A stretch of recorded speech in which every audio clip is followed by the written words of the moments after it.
entangled, intertwined, jumbled up, or meshed up. The image which we just saw reflects all of these words. It could be something as simple as your headphones or your laptop cord, or it could extend to more serious issues like equations and relationships between people. Let's take the case of the equation or relationship between nations India, China, and Russia. As we all know, Russia and India have always been cordial to each other, whereas China and India, not really so. They are up in arms against each other.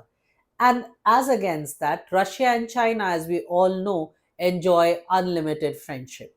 So there you go. What an entangled or intertwined relationship for nations to have.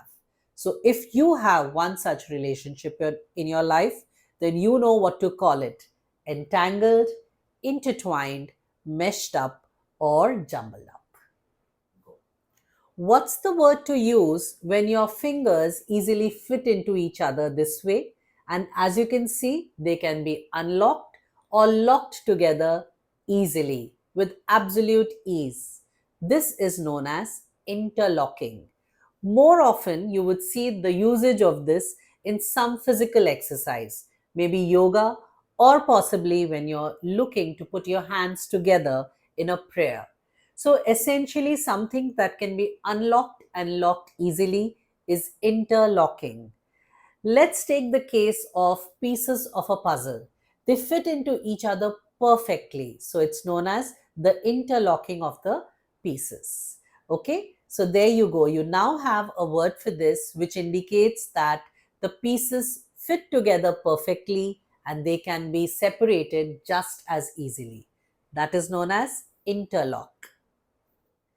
The first thought which would have come to your mind looking at this emoticon clearly must be thinking. Now, thinking can be said in many other elegant ways.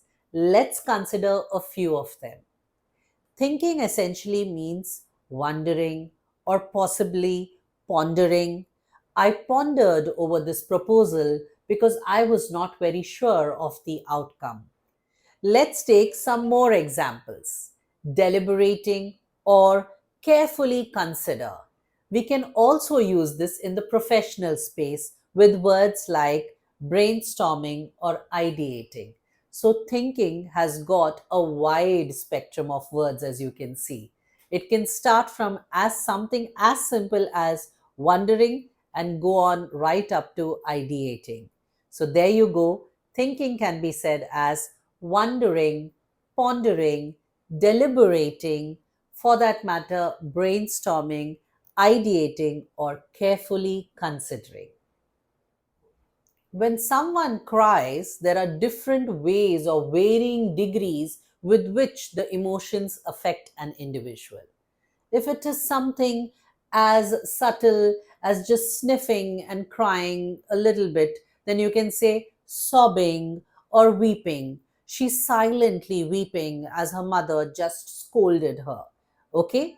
It could increase in intensity or its degree, and then you can possibly say she shed tears as her mother scolded her. It could further aggravate, and you could move on to say things like she bawled out loudly or she wailed out as she was scolded by her mother. So essentially, cry, weep, sob, shed tears, wail, and bawl.